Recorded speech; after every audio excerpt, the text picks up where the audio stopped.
Hey guys, welcome back to DevSpot. So for the next couple weeks, we're going to be looking at some significant questions that you need to ask yourself about your games while you're designing them or even before you start. These videos are going to be intentionally left open-ended. This is really to avoid me steering you towards a specific thing or a solution, which these aren't really problems to begin with, so I want to avoid that. These questions are also designed to kind of help you be more critical of games and in turn create better games. So let's get going with this week's question.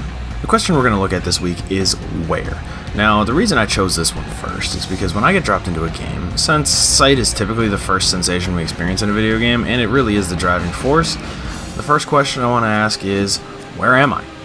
Now, there are a lot of ways to answer this question. The first one is to just flat out tell me, though I would kind of push against this. I don't really like that, it's not interesting, but sometimes this is appropriate.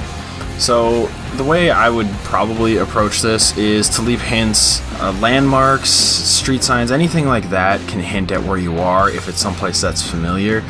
I've seen this done in a few games where they'll take a landmark such as, say, the Statue of Liberty or Wall Street, and it'll change it to fit the theme of the game.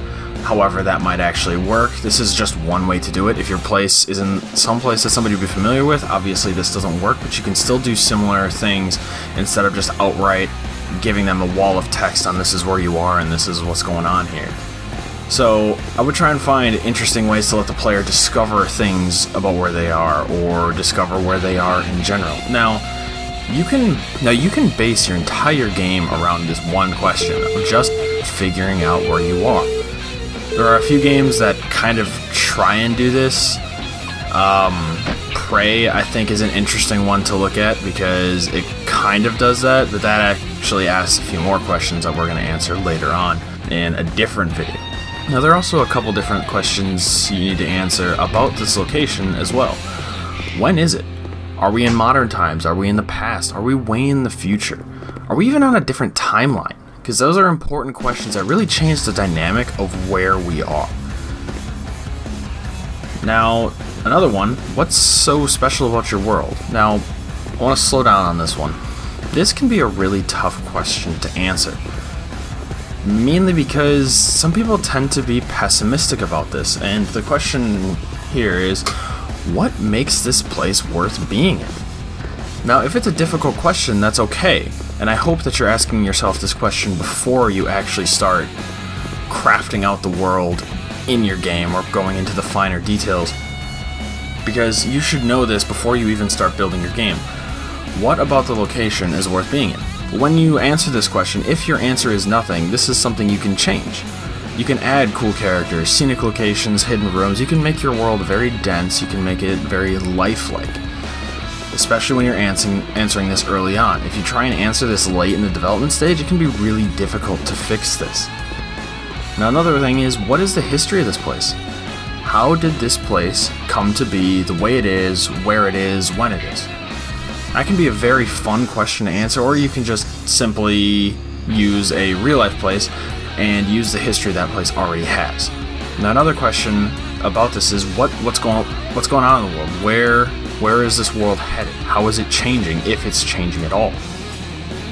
Now, I know I've gone over a lot of different pieces here. We're going to go over a few more yet, so stick with me till the end here. A huge piece of a game is the NPCs. So you want to ask yourself, who lives here? So when you're picking NPCs, I guess you don't even need NPCs in some games. Sometimes there really isn't anyone to interact with, and that's totally fine. But in almost every single game, there is a ruling force, quote unquote, there. Sometimes this is just nature, sometimes this is some mystical force that you never even see, sometimes it is an NPC. Now, you need to figure out what is the goal of that force. What are they trying to do? How are they trying to interact with the player? How are they trying to affect the world? And doing that is going to give you a pretty well-rounded out bad guy, by the way, if you can come up with who are they, what do they want, what are they doing to achieve that.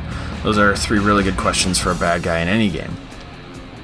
But what you need to decide is, why is the ruler interacting with the world the way they are? And if you can answer just that one question, the world will be so much more alive. Now, who is it? What are they like? What's their personality? Are they even named? Do people even talk about them? Do people know about them in this game? Do I know about them to start out with? So now to look at the other side of this, about nature being the ruling force in your game. Is nature acting up? Is nature acting against your player? Is it acting against the world? Is somebody causing nature to act up? Which would kind of be an extension of just there being a bad guy. But still, if you never meet that bad guy in this game, if you're going for a series, this is a question that needs to be answered. Or is nature just being its normal deadly self in this world? Is nature different than it normally is in our real world? Now, a game that does this is Ark. It's just nature. Nature is just thrown out there. Here are the tools. There's no bad guys. There's no driving force. It's just nature against you. And that's pretty much how most survival games go. Now, some survival games take it a little bit further and actually add in an antagonist. But that's something you don't necessarily need in a survival game, but you can have it. And you can see how this can kind of go on forever and ever, and that's kind of the whole point, is there are a lot of questions you need to answer, and sometimes questions prompt more questions, which prompt more questions.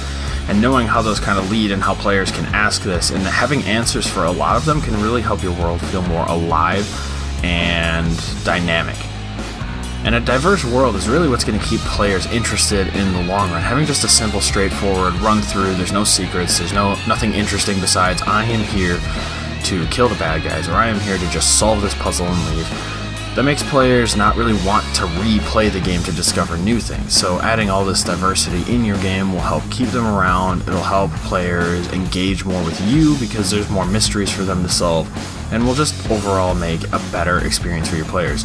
So I hope this helped, guys, and if it did, remember to leave a like, hit that subscribe button. Let me know if you have any more questions that you ask yourself when you create a game, or if there are some questions that I definitely should include in here, or if some you disagree with. Let me know in those comments below. But until next time, guys, please take care of yourself, because I will see you later.